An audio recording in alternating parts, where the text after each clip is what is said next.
What's up, everybody? This is Hitman from MOHHQ.com here to talk to you a little bit about Dead or Alive 5 as well as other various topics. First and foremost, I want to give a shout out to one of my colleagues, David Fasilka from MPFirst.com. I figured since you're nice but you're not super nice, you're going to get stuck with my very first ever commentary.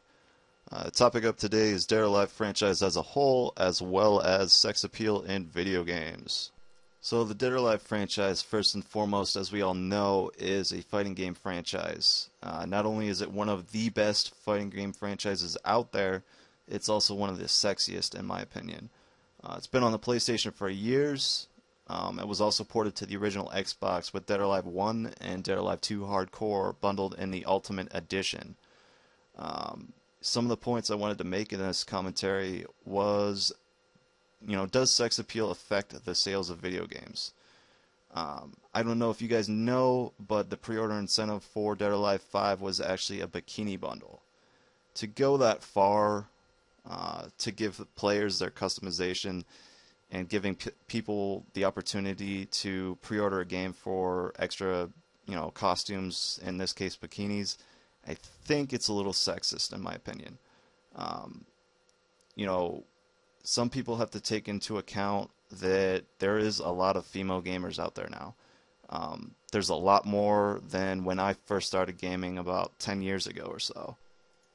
So does adding something like the pre-order incentive and the collector's edition incentive of bikinis, does that help or hinder game developers' relations with female gamers? I would certainly be inclined to believe so. But then again, I'm not a female gamer, so, it would be nice to get some comments and feedback from female gamers out there. How do you guys feel about that?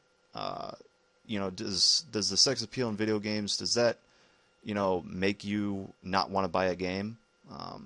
It's something really for game developers to look at, especially somebody like Team Ninja, who does, the Dead or Alive franchise as well as Dead or Alive Extreme.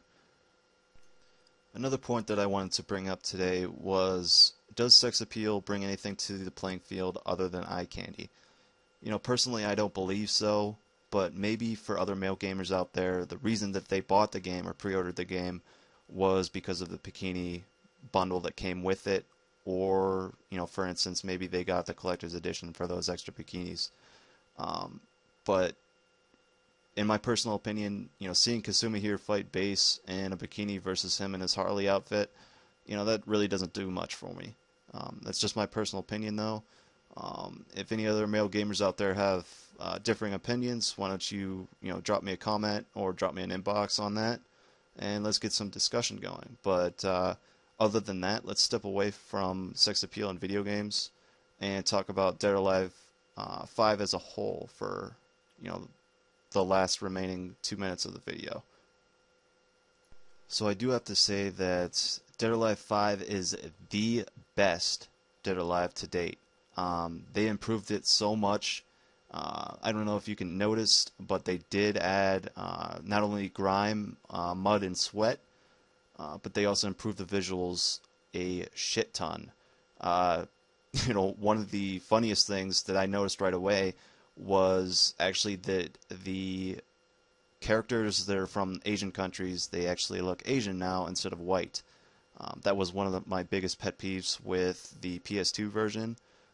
They didn't really look Asian to me, but now they actually they did. So they did step up on the visuals quite a bit. Another thing I do want to iterate is the storyline.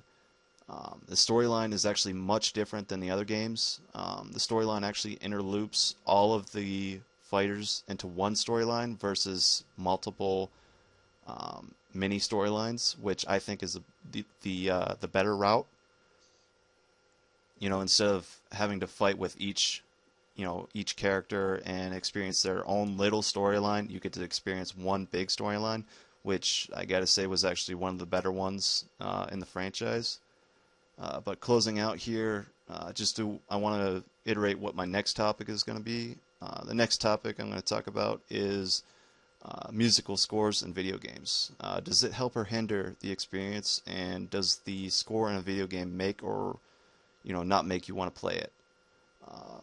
But other than that, this is Hitman signing off. And as always, for more information and news regarding Medal of Honor, feel free to visit MOHHQ.com. Thanks for watching.